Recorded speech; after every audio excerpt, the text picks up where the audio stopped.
You ask Tiger to solve. This deals with linear equations with one unknown.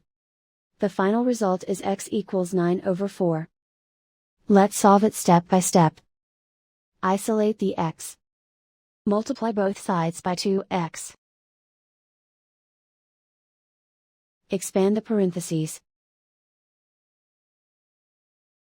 Multiply the coefficients.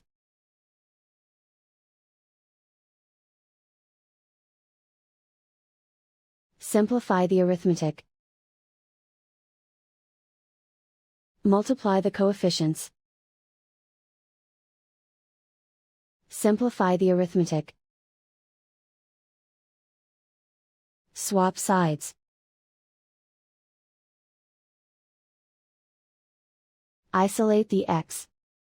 Multiply both sides by inverse fraction 3/4.